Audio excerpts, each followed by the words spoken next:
ti el Señor no te ha enviado, y sin embargo, tomando su nombre has hecho que este pueblo confiase en la mentira.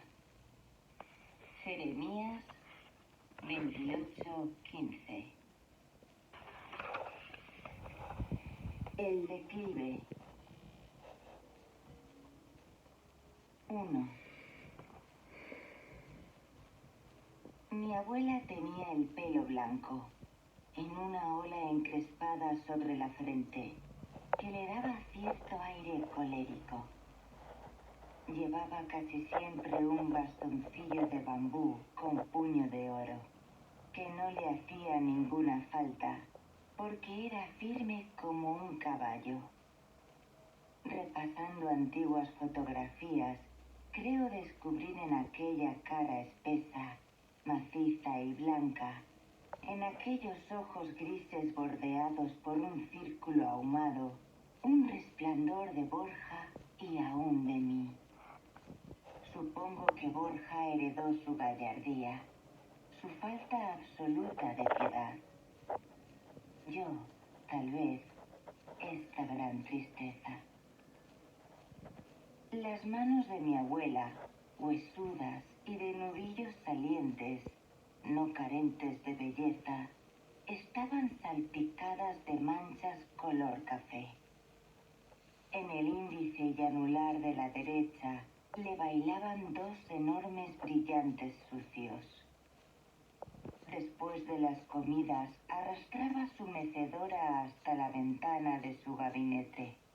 La Calígine, el viento abrasador y húmedo desgarrándose en las pitas, o empujando las hojas castañas bajo los almendros.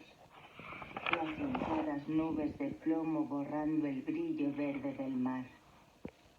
Y desde allí, con sus viejos prismáticos de teatro incrustados de zafiros falsos, escudriñaba las casas blancas del declive, donde habitaban los colonos, o acechaba el mar, por donde no pasaba ningún barco, por donde no aparecía ningún rastro de aquel horror que oíamos de labios de Antonia, el ama de llaves. Dicen que en el otro lado están matando familias enteras, que fusilan a los frailes y les sacan los ojos, y que a otros los echan en una balsa de aceite hirviendo. Dios tenga piedad de ellos. Sin perder su aire conmovido, con los ojos aún más juntos, como dos hermanos confiándose oscuros secretos, mi abuela oía las morbosas explicaciones. Y seguíamos los cuatro. Ella, tía Emilia, mi primo Borja y yo, empapados de calor, aburrimiento y soledad, ansiosos de unas noticias que no acababan de ser decisivas. La guerra empezó apenas hacía mes y medio. En el silencio de aquel rincón de la isla, en el perdido punto en el mundo que era la casa de la abuela. La hora de la siesta era quizá la de más calma y a un tiempo más cargada del día. Oíamos el crujido de la mecedora en el gabinete de la abuela. La imaginábamos espiando el ir y venir de las mujeres del declive, con el parpadeo de un sol gris en los enormes solitarios de sus dedos. A menudo le oíamos decir que estaba arruinada, y al decirlo, metiéndose en la boca alguno de los infinitos comprimidos que se alineaban en frasquitos marrones sobre su cómoda, se marcaban más profundamente las sombras bajo sus ojos, y las pupilas se le cubrían de un gelatinoso cansancio. Parecía un Buda apaleado. Recuerdo el maquinal movimiento de Borja, precipitándose cada vez que el bastoncillo de bambú resbalaba de la pared y se caía al suelo. Sus manos largas y morenas, con los nudillos más anchos, como la abuela, se tendían hacia él. Única travesura, única protesta, en la exasperante quietud de la hora de la siesta sin siesta. Borja se precipitaba puntual, con rutina de niño bien educado, hacia el bastoncillo rebelde y lo volvía a apoyar contra la pared, la mecedora o las rodillas de la abuela. En estas ocasiones en que permanecíamos los cuatro reunidos en el gabinete, la tía, mi primo y yo como en audiencia, la única que hablaba con tono monocorde era la abuela. Creo que nadie escuchaba lo que decía, embebido cada uno en sí mismo o en el tedio. Yo espiaba la señal de Borja, que marcaba el momento oportuno para escapar. Con frecuencia, tía Emilia bostezaba, pero sus bostezos eran de boca cerrada. Solo se advertían en la fuerte contracción de sus anchas mandíbulas, de blancura lechosa, y en las súbitas lágrimas que invadían sus ojillos de párpados rosados. Las aletas de su nariz se dilataban y casi se podía oír el crujido de sus dientes, fuertemente apretados para que no se le abriera la boca de par en par, como a las mujeres del declive. Decía, de cuando en cuando, sí, mamá, no, mamá, como tú quieras, mamá. Esa era mi única distracción, mientras esperaba impaciente el gesto levísimo de las cejas de Borja, con que se iniciaba nuestra marcha. Borja tenía 15 años y yo 14, y estábamos allí a la fuerza. Nos aburríamos y nos exasperábamos a partes iguales, en medio de la calma aceitosa, de la hipócrita paz de la isla. Nuestras vacaciones se vieron sorprendidas por una guerra que aparecía fantasmal, lejana y próxima a un tiempo, quizá más temida por invisible. No sé si Borja odiaba a la abuela, pero sabía fingir muy bien delante de ella.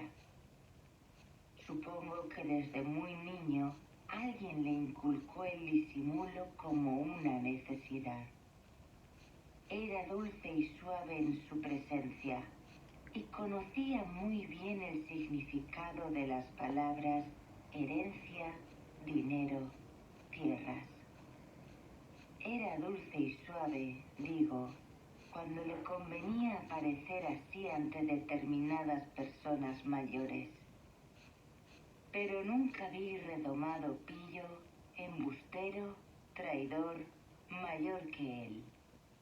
Ni tampoco otra más triste criatura.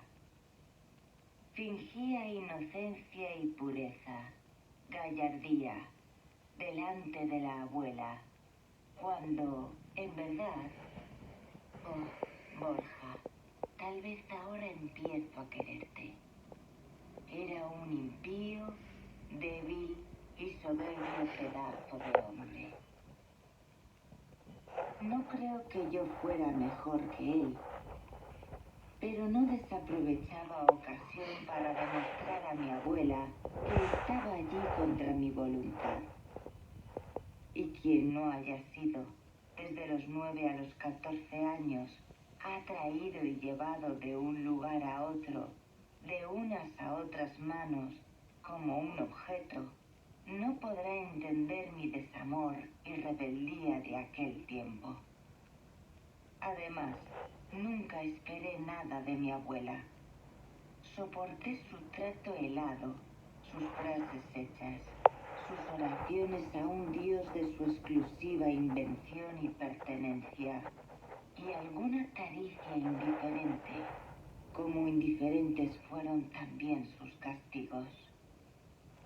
Sus manos manchadas de rosa y marrón se posaban protectoras en mi cabeza, mientras hablaba, entre suspiros, de mi corrompido padre, ideas infernales, hechos nefastos, y mi desventurada madre, gracias a Dios, en gloria está, con las dos viejas gatas de Sonyuk, las tardes en que éstas llegaban en su tartana a nuestra casa. Grandes sombreros llenos de flores y frutas mustias, como desperdicios donde solo faltaba una nube de moscas zumbando.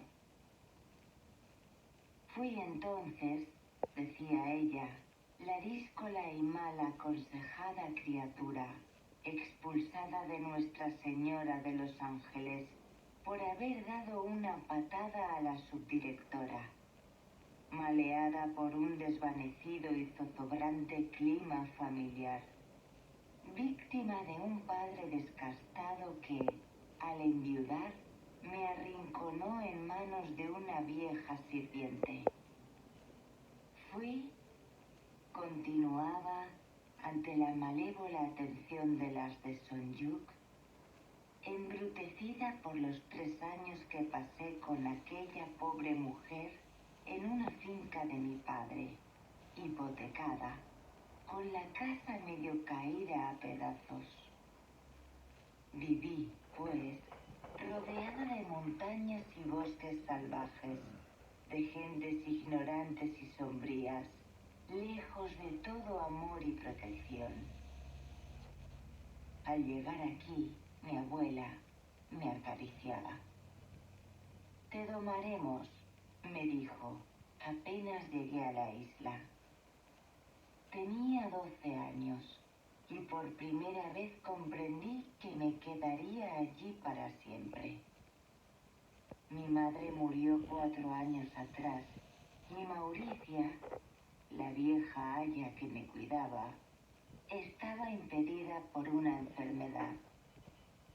Mi abuela se hacía cargo definitivamente de mí. Estaba visto. El día que llegué a la isla, hacía mucho viento en la ciudad. Unos rótulos medio desprendidos tableteaban sobre las puertas de las tiendas. Me llevó la abuela a un hotel oscuro, que olía a humedad y lejía. Mi habitación daba a un pequeño patio, por un lado, y por el otro a un callejón, tras cuya embocadura se divisaba un paseo donde se mecían las palmeras sobre un pedazo de mar plomizo.